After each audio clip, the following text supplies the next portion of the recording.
반갑습니다. 갈라디아서를 같이 이렇게 보도록 하겠습니다. 갈라디아서 1장 11절부터 1장 끝절까지 제가 빠른 속도로 읽어드리도록 하겠습니다. 형제들아, 내가 너희에게 알게 하노니 내가 전한 복음은 사람의 뜻을 따라 된 것이 아니니라. 이는 내가 사람에게서 받은 것도 아니요 배운 것도 아니요 오직 예수 그리스도의 계시로 말미암은 것이라. 내가 이전에 유대교회에 있을 때 행한 일을 너희가 들었거니와 하나님의 교회를 심히 박해하여 멸하고 내가 내 동족 중 여러 연갑자보다 유대교를 지나치게 믿어 내 조상의 전통에 대하여 더욱 열심히 있었으나 그러나 내 어머니의 태로부터 나를 택정하시고 그의 은혜로 나를 부르시니가 그의 이름을 이방에 전하기 위하여 그를 내 속에 나타내시기를 기뻐하셨을 때에 내가 곧 혈육과 의논하지 아니하고 또 나보다 먼저 사도된 자들을 만나려고 예루살렘으로 가지 아니하고 아라비아로 갔다가 다시 다메섹으로 돌아갔노라. 그 후 3년 만에 내가 게바를 방문하려고 예루살렘에 올라가서 그와 함께 15일을 머무는 동안 주의 형제 야고보 외에 다른 사도를 보지 못하였노라. 보라, 내가 너에게 쓰는 것은 하나님 앞에서 거짓말이 아니로다.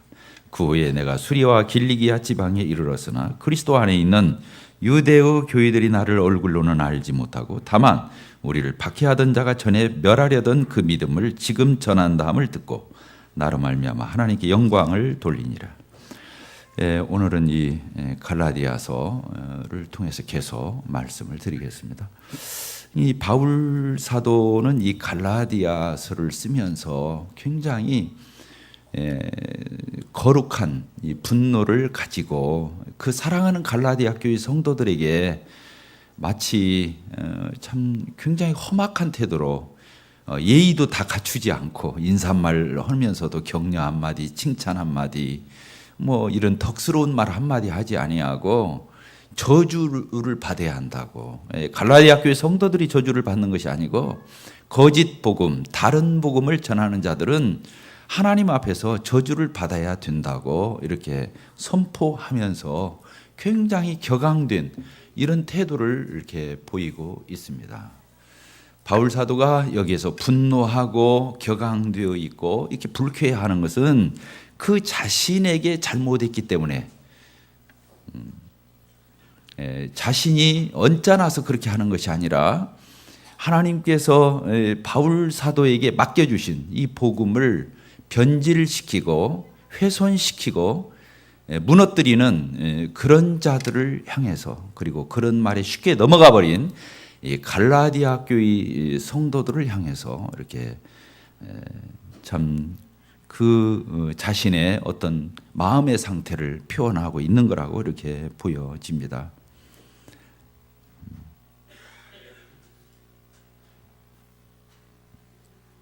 여기 보니까 바울 사도는 참 불쌍하리만큼 자기의 사도권을 변호하는 것을 보게 됩니다. 뭐라고요? 자신의 바울 사도가 예수님의 사도다. 예수님이 자기를 보냈다. 이걸 그냥 처절하리만큼 참 그 마음이 우리 마음이 이렇게 참 애절할 만큼 자기를 변호하는 이런 모습을 이 갈라디아서 1장 아직 우리가 읽지 않았지만 2장에 걸쳐서 이렇게 표현하는 걸 보게 돼요. 성경을 자세히 보면 그렇습니다. 1절에서도 그랬잖아요. 1절 보겠습니다. 사람들에게서 난 것도 아니요 사람으로 말미암은 것도 아니요 오직 예수 그리스도와 그를 죽은 자 가운데 살리신 하나님 아버지로 말미암아 사도된 바울은 이렇게 길게 그 앞에 수식어를 사람으로 인해서 자기가 사도가 된 것이 아니고 하나님으로 예수 그리스도로 말미암아서 내가 사도가 되었다. 나 사도다. 너희들 분명히 알아줘야 한다. 내가 사도다. 내가 비록 예수님을 따라다니는 12 제자 가운데 속하지 않았지만 또 내가 예루살렘 교회 안에서 활동하지 않았지만 나야말로 하나님의 부름을 받은 예수 그리스도께서 친히 자기를 만나셔서 복음을 전하라고 나를 택정해가지고 보낸 나는 사도라고 이렇게 여기서 말씀하고 있습니다. 그리고 오늘 이 부분을 이렇게 또 보게 되면 그렇습니다.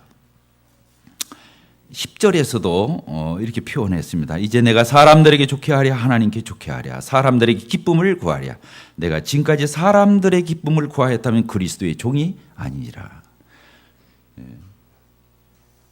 바울 사도가 복음에다가 조금만 처세를 했으면 이런 어려움을 당할 게 없다는 거예요. 오해받을 일이 없다는 거예요. 자기가 사람의 기분만 조금 맞추려고 했다면 이렇게 힘들게 복음 전할 필요가 없다는 거예요.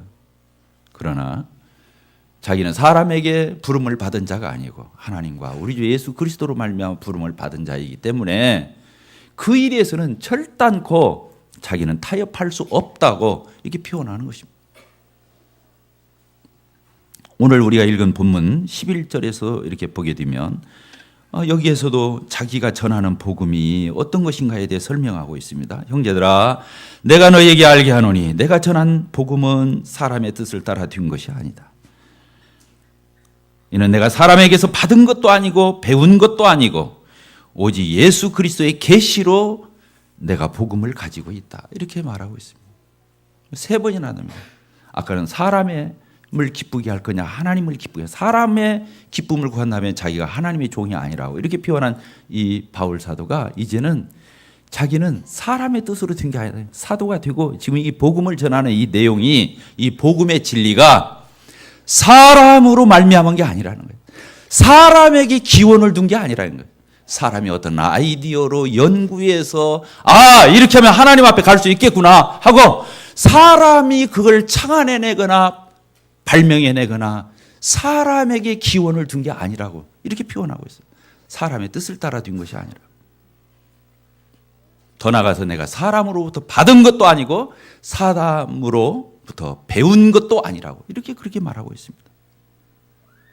받은 것도 아니고 배운 것도 아니고.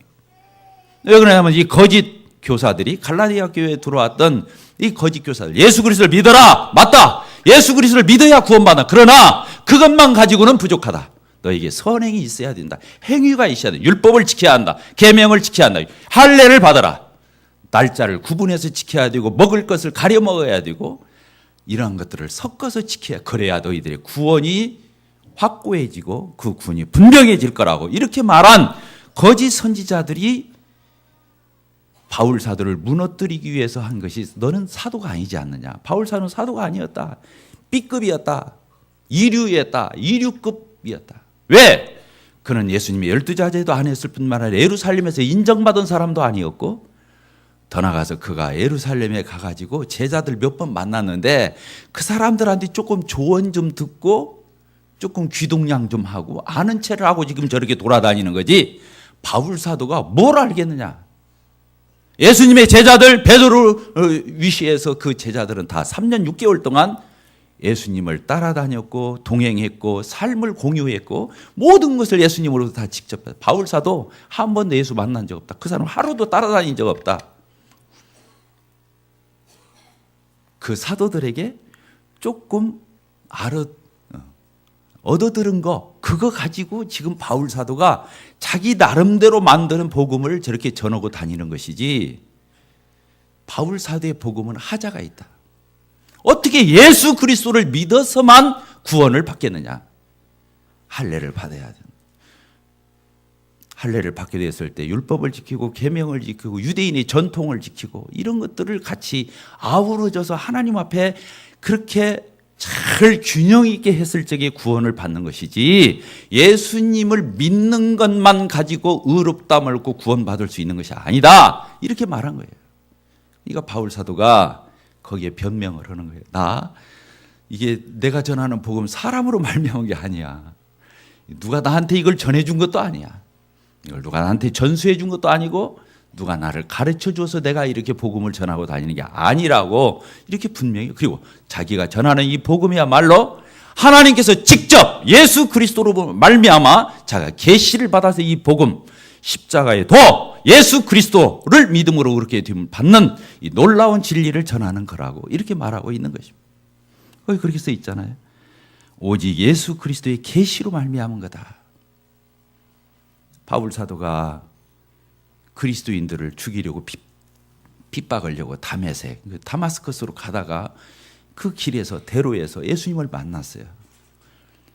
사울아 사울아 주여 니시오니까 나는 네가 핍박하는 예수다. 그는 예수님이 가장 싫었어요. 세상에서. 누가 제일 싫었다고요? 이 사울이라고 하는 청년은 예수님이 가장 싫었어요. 왜? 구약을 다 무너뜨리는 것 같은 거예요. 계명을 무너뜨리는 것 같아요. 구약의 모든 율법과 이스라엘의 모든 전통과 구약에 있는 모든 것들을 물거품으로 만드는 인물이 예수 그리스도라고 보여진 거예요. 그리고 그걸 말도 안 되는 그 청년 예수, 십자가에 무리에 죽었다고 하는 그 청년 예수를 쫓아가는 그리스도인들이야말로 어리석기 짝이 없고 기가 막힌 꼴이라고 생각을 했던 거예요. 예수가 제일 싫고 예수를 따르는 그리스도인들이 가장 어리석게 보이고 정말로 이 녀석들은 사람 취급도 할 필요가 없다고 생각하고 그 곳곳을 쫓아다니면서 그리스도인들을 잡아서 스테반이 돌에 맞아 죽을 적에 같이 그 자리에 서서 쾌제를 불렀던 게 사울이라고 하는 청년이었던 걸 우리는 알 수 있습니다.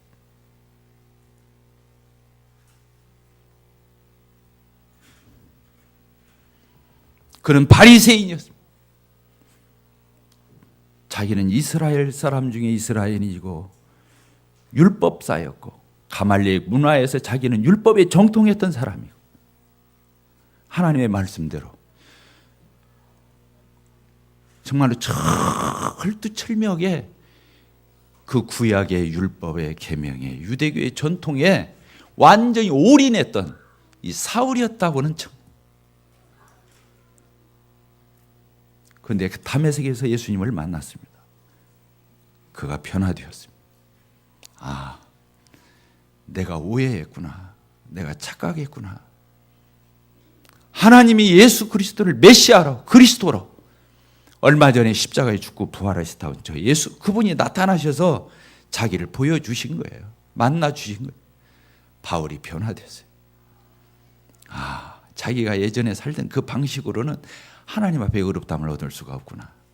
설 수 없구나. 나아갈 수 없구나.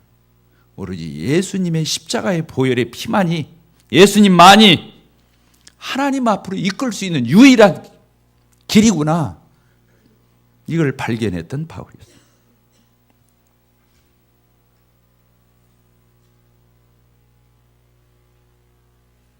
근데 거짓 교사들, 거짓 사도들, 거짓 선생들이 갈라디아 교회에 들어와가지고 한 게 뭐예요?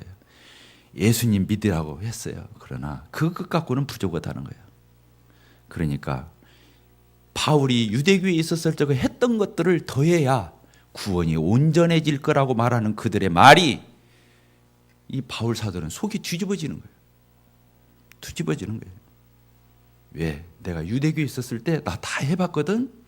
누구보다도 열심히 해봤거든. 나는 누구보다도 완벽하게 노력하고 철두철미하게 그 삶을 살아봤고, 그러나 그것은 나를 변화시킬 수 없었다. 나를 살려줄 수 없었다. 나를 구원해 줄 수 없었다. 오로지 예수 그리스도, 그 다메섹에서 만났던 그 예수 그리스도만이 나를 살렸고 나를 구원했고, 그분이 모든 것이 되신다고 하는. 그래서 저주를 받아야 한다고. 예수 그리스도를 믿는 믿음이 왜 다른 것을 조금이라도 더 한다고 한다면 그건 저주를 받아야 된다.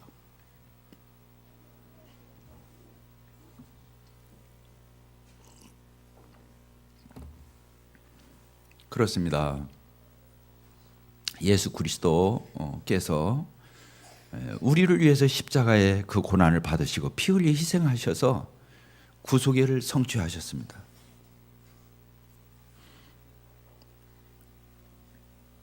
예수님이 어떤 분이십니까? 우리 주인들을 아담 안에서 주인으로 태어난 인생들을 구원하시기 위해서 예수님이 그 나무에 달려서 저주를 우리 대신 받아주셨는데 그 예수님이 어떤 분이셨냐고요?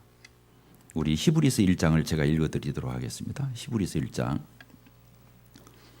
예수님은 하나님이시고 하나님의 아들이셨습니다.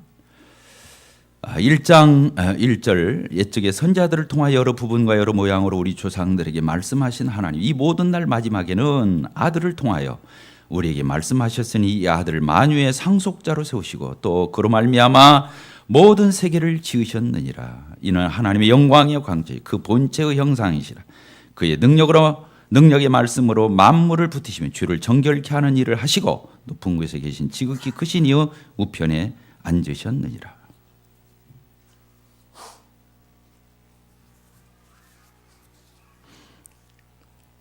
예수님은요, 자, 저를 보세요. 예수님은, 따라서 합시다. 예수님은 하나님의 아들이셨다. 그리고 하나님이셨다. 우리 죄인된 이 피조된 인생들의 죄를 위해서 죽으신 분이, 그 죄값을 대속해 주신 분이 바로 하나님이시고 하나님의 아들이십니다. 하나님의 피가 흘려졌어요. 부족하겠어요? 완벽하겠어요? 거기다 더 보태고 뺄 것이 없어요. 그러니까 예수님이 죽으시면서 다 이루었다 하신 거예요. 따라서 합시다. 다 이루었다. 다 이루었어요. 영원한 속죄를 이루셨어요. 완벽하게 마무리하셨어요.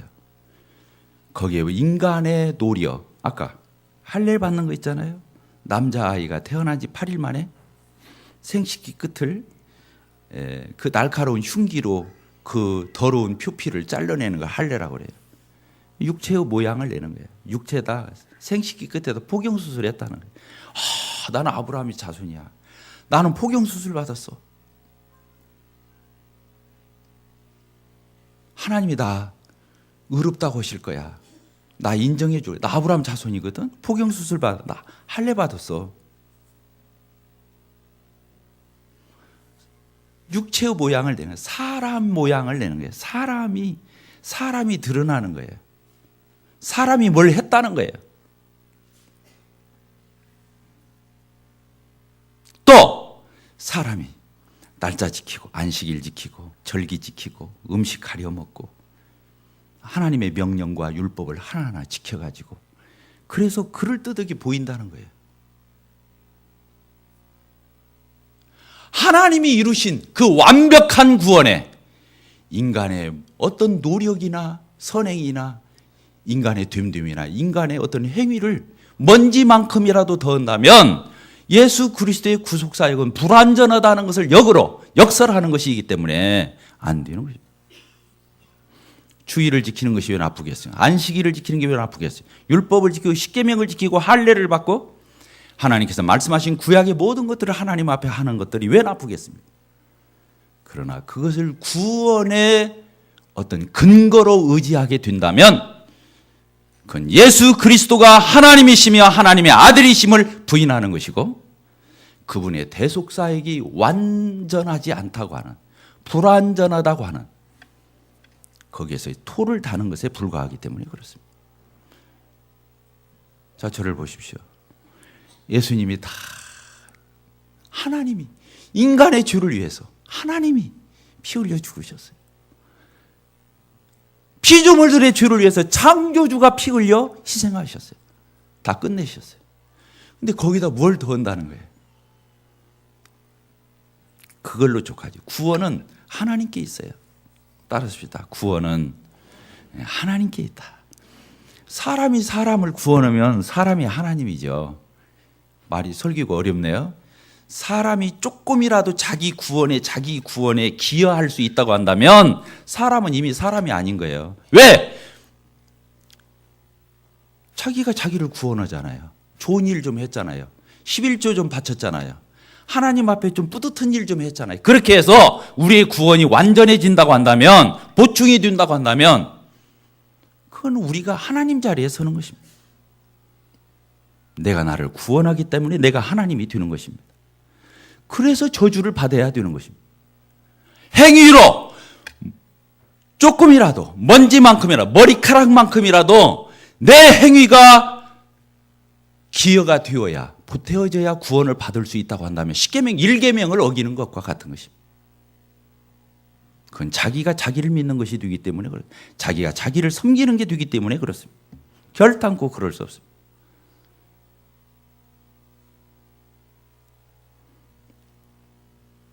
그래서 바울 사도는 자기의 사도권을 그렇게 변명하고 있어요. 내가 전한 복음 있잖아. 그건 틀림없는 복음이야. 절대 사람들이 나한테 전수하고 조금이라도 조언해서 내가 아는 게 아니야. 다메섹에서 나를 만나주신 그 예수님이 나에게 직접 하신 말씀이야. 신적 권위, 하나님께로부터 말미암은 권위를 얘기하는 거예요. 그래서 하늘로부터 온 천사라 할지라도 또 그 어떤 사람이라 할지, 아니 복음을 전했던 바울 자신과 일행이라 할지라도 나중에 딴소리 한다면 자기도 저주받아야 한다고 자기가 이렇게 표현하는 것입니다.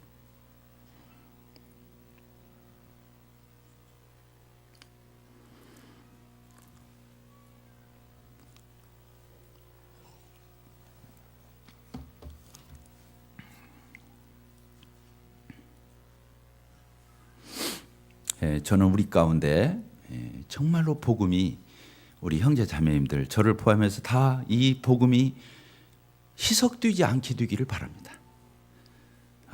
그렇죠. 이 말세 즈음에 사단이 하는 일이 무엇이겠어요?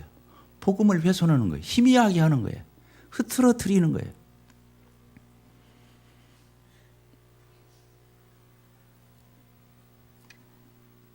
바울 사도가 13절에서 그렇게 말합니다. 내가 이전에 유대교에 있을 때 어떤 일을 한 사람인 줄 알아? 내가 바로 이런 사람이었어.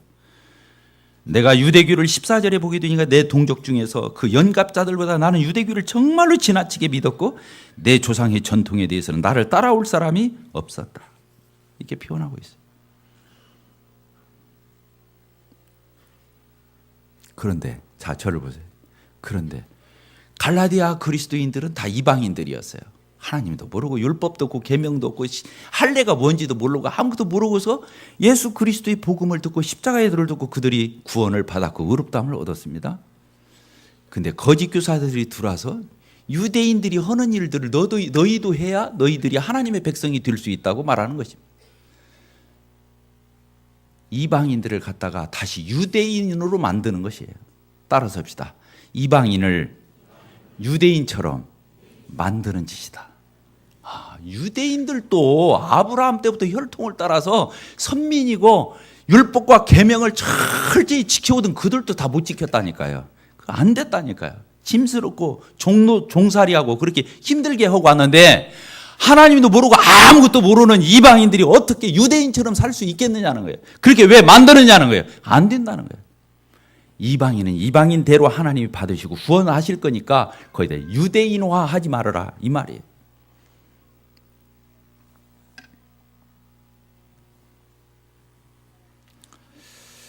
네, 그렇습니다. 15절 이렇게 보니까 그러나 내 어머니 태로부터 나를 택정하시고 그의 은혜로 나를 부르시니가 이렇게 되어 있습니다. 바울은 그 전에 예수님을 만나기 전에 포행자고 핍박자고 그리스도인들에게 그런 사람이었잖아요. 그런데 하나님은 그런 사람을 쓰시잖아요. 그런 사람을 쓰시잖아요. 그것도 그 복음을 전하고 그 예수 전하도록 한 거예요. 그걸 그렇게 반대하고 일을 갈던 그 사람을 하나님이 만나고 변화시켜서 그 일에 사용하시는 하나님. 놀랍죠? 하나님 놀라우시죠. 저도 제 예전에 주님 하나님 믿기 전에 예전의 생활을 생각하면 정말로 미신에 불교에 그 오만 가지 그런 속에 구더기 속에 있었어요. 근데 하나님께서 정말로 핀센트로 이렇게 꼬집어 내 가지고 예수 믿게 마시더니 지금 오늘도 이렇게 강단에서 하나님을 예수님을 증거하게 하시는 하나님, 놀랍죠. 하나님은 놀랍습니다. 여기서 자기 어머니의 태로부터 나를 택정하셨다. 그리고 은혜로 나를 불러주셨다.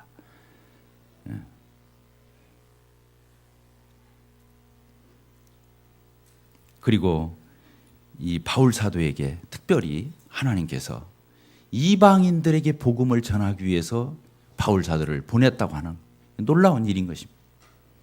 누구에게 전도하라고요? 베드로는 할례자의 사도이고 자기는 바울 사도는 이방인의 사도로 하나님이 삼으셨다. 이방인에게 전도한다고 하는 것은 있을 수가 없는 얘기예요. 유대인들의 이 머릿속에 DNA 속에는 이방인들은 사람도 아닌 거예요. 왜 나오잖아요. 베드로 같이 사도가 되었던 사람도 우리 갈라디아서 2장에 들어가게 되면 이방인으로 같이 밥 먹다가 예루살렘에서 다른 사람들 유대인들이 유대교의 사람들이 아니에요. 야고보 밑에서 예수님을 믿었다고 하는 사람들이 오는데 피해서 도망가가지고 숨는 거예요. 그 정도로 이방인에 대해서는 사람 취급도 안 했어요. 정말로 부정타는 거예요. 기분 나쁜 존재예요. 그런데 하나님께서 이 바울 사도에게 누구에게 전도라고 해요? 이방인. 하나님도 모르고 성경도 모르고 아무것도 모르는 저 이방인들에게 가서 하나님을 증거하고 예수 그리스도를 증거해서 복음을 증거해서 그들로 하여금 믿게 만들으라고 하는 이 사명은 놀라운 일인 것입니다. 구약시대 때 이스라엘 백성들은 생각할 수도 없는 일이고 예수님도 그러셨고 예수님 당시 때도 유대인이 아닌 자들에 대해서는 예의로 쳤거든요. 그러나 예수님이 그때 만나 주셨어요. 고넬 그 백부장이라고 하는 로마 백부장도 만나 주시고 수가성 여인을 만나 주시고 또 사마리아 지역을 통과하시고 또 예수님이 어떤 수르보니게 여인을 또 찾아가서 만나 주. 이게 이방인들의 사역을 예수님이 시작하시는 것을 우리가 군데군데에서 이렇게 보게 돼요. 사도들도 그래서 너희가 성령을 받고 권능을 받으면 뭐라고 그랬어요? 예루살렘과 온 유대와 사마리아와 땅끝까지 이르러 내 증인이 되리라고 그러셨어요. 거기 보니까 예루살렘, 유다 여기까지는 이스라엘이에요. 그런데 사마리아는 반타작이에요. 그리고 조금 더 나아가서 땅끝까지는 완전 이방 지역을 얘기하는 거예요. 예수님이 직접 하신 말씀이에요. 신약의 이 복음은 구약에 갇히지 않고 유대인에게만 갇히지 않고 하나님을 전혀 모르는 열방에 이방인들에게 이 복음이 전파된다고 하는 놀라운 소식이 이 기쁜 소식인 것입니다. 그런데 그들에게 다시 가서 유대인처럼 살으라고 유대인처럼 할례 받으라고 유대인처럼 모든 걸 행하라고 하는 것은 복음적 관점에서 보게 되면 반 기독교적이고 반 하나님적이고 그렇다고 하는 것을 우리가 알아야 됩니다. 정말로 바울 사도가 이 이방인에게 그 말도 통하지 않고 아무 신앙적 근거도 없는 사람들한테 가서 이 복음을 전했다고 하는 건 이거 놀라운 일이지. 여기 보니까 아라비아로 갔다 이 부분만 하고 오늘 말씀을 이렇게 맺도록 하겠습니다.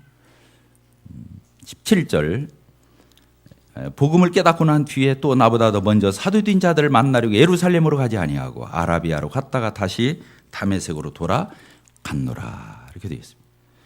이 바울 사도는 다메섹에 예수님을 만나자마자 다마스커스로 들어가서 그 일대 사람들하고 바로 복음을 전하기 시작해요. 그리고 사람들을 다 말로 이겨먹었어요. 근데 이 바울 사도가 그렇게 예수님 만나고 나서 예루살렘에 바로 가서 그 예루살렘 성도들로 교제하고 사도들과 교제해가지고 어떤 것들에서 권위를 입고 그렇지 않았어요.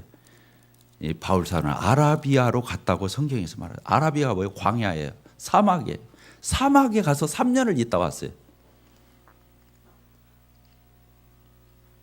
놀라운 일이죠. 바울 사도가 주님을 만난 이후에 사람들을 만나러 여기저기 다니지 아니하고 그가 아라비아에 가서 주님으로부터 직접 계시를 받았다고 말하고 있습니다. 주님과 독대하면서 자기 신앙의 그동안의 여정을 다 점검해 보고 또 자기가 알고 있는 하나님의 말씀에 대한 지식을 다시 체크해 보고 그리고 그런 말씀들이 전부 다 예수 그리스도에게로 향하는 그런 말씀인 것을 그가 정립하고 그리고 나서 그가 이제 하나님의 일에 나섰다고 하는 것을 우리가 볼 수 있어요. 제자들이 3년 동안 예수님 뒤를 따라다니면서 사도가 되었다고 한다면 바울 사도는 다메섹에 예수님을 만나고 3년 동안 아라비아 광야에 가서 예수님과 독대에서 그런 것들을 터득하고 나와서 하나님의 사명을 감당했다고 하는 이런 부분을 볼 수 있어요. 그래서 놀라운 것은 바울 사도가 바로 이 아라비아에 가서 그가 가지고 있던 모든 성경관, 신앙관을 정립하고 나왔다는 것을 뭘로 알 수 있냐면 자, 우리 사도행전 읽고 마쳐. 사도행전 끝부분을 이렇게 보고 마치도록 해요. 사도행전 28장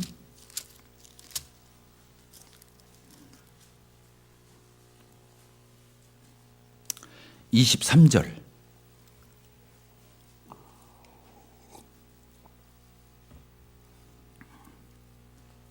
그들이 날짜를 정하고 그가 유숙하는 집에 많이 오니 바울이 아침부터 저녁까지 강론하여 하나님의 나라를 증언하고 모세의 율법과 선지자들의 말을 가지고 예수에 대하여 권하더라. 이렇게 되어 있어요.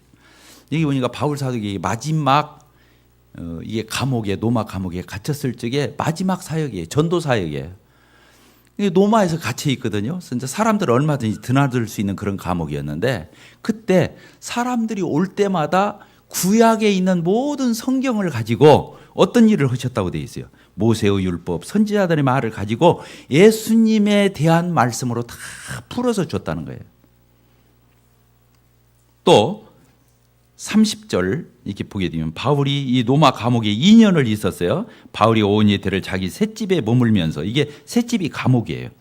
머물면서 자기에게 오는 사람들을 다 영접하고 하나님의 나라를 전파하며 주 예수 그리스도에 관한 모든 것을 담대하게 거침없이 가르치더라. 이렇게 되어 있어요.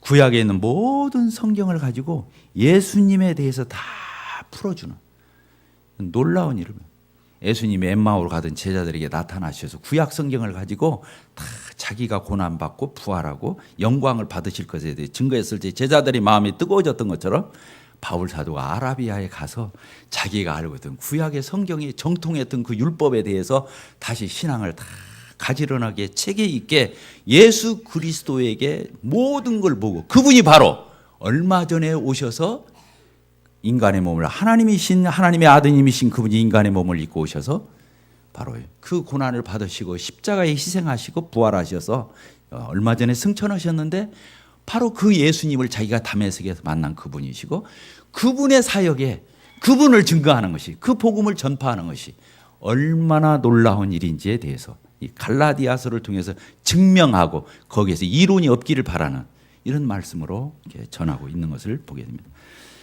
저는 우리 교회가 정말로 이 시대에 복음이 선명한 교회로 남게 되기를 바랍니다. 어저께도 결혼식에 어떤 신학 박사 목사님이 오셨어요. 가지고 저희 장로들하고 한 2시간 가까이를 대화를 나눴어요. 상당히 길게 나눴습니다. 그분이 오셔서 그랬어요. 제가 아는 목사님들 이름을 다 대요. 우리 형제들하고 대화를 나눠보니까 어떤 목사님의 생각이 똑같다는 거예요. 문아무개 목사님 아시냐고. 제가 직접 만난 적은 없지만 그분을 여러 번 들은 적이 있다고. 이렇게 이제 말을 한 거예요. 이제 그러면서 그분하고 대화가 시작됐어요. 우리 교회에 많은 것들을 물어봤어요. 신학은 어떻게 하느냐? 우리 교회의 교파는 뭐냐? 여기서 가르치는 주된 내용은 뭐냐? 먹는 교리는 뭐냐? 다 물어봤어요. 복음에 대해서 물어봤어요. 제가 있는 대로 설명했어요. 그분이 그렇게 말했어요. 저에 대한 칭찬은 빼기로 하고, 어떻게 이렇게 성경적인 교회를 이룰 수 있느냐? 그 비결이 뭐냐? 그렇게 물었어요. 그리고 이 교회만 그래야 할 것이 아니지 않느냐? 한국에 얼마나 많은 교회들이 많이 있는데, 기독교인들이 있는데 여기에 다 접목을 해서 이 교회를 다 변화시키려면 어떻게 하면 되겠느냐고 저한테 물어봤어요. 그분이 자주 만나기로 했어요. 자기가 MBC 방송의 자막보다도 더 입이 센 사람이래요. 그 사람이 그렇게 말을 했어요. MBC 방송이 뉴스가 나오면 밑에 자막이 지나가잖아요. 그 자막보다 자기 입이 센 사람이래.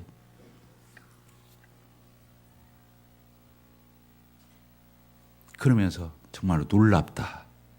정말 하나님의 은혜 가운데 여기까지 왔죠. 저는 우리 교회가 복음에 우뚝 서고 절대로 우리가 다른 교회에 비해서 우월의식을 가지면 안 돼요.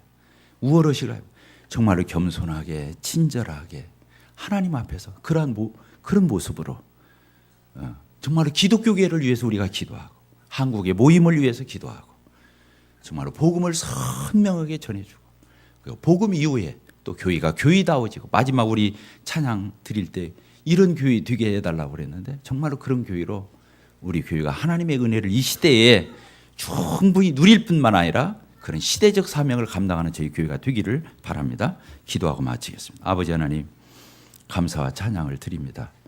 오늘도 바울 사도가 왜 그렇게 복음 때문에 애타하고 분개하고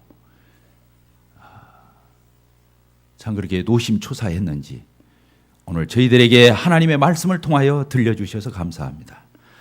저희 이방인에게까지, 아니 이 극동에 아시아의 이 한국에까지 복음이 이르러서 바로 저희들이 그 예수님을 믿게 되고 이 복음을 가지고 있다고 하는 사실이 얼마나 놀랍고 오며 막측하고 기가 막힌 일인지 아버지 하나님, 저희들이 이 복음에 대해서 경홀히 여기지 않게 해주시고 이렇게 큰 구원을 등한히 여기는 그러한 저희들이 되지 않게 되기를 소원하는, 이 시대에 소명을 다하는 복음을 전파하는 우리 주님을 드러내고 증거하는 그러한 저희와 교회로 하나님 사용하여 가시기를 원합니다. 예수 그리스도의 이름으로 감사하며 기도합니다. 아멘.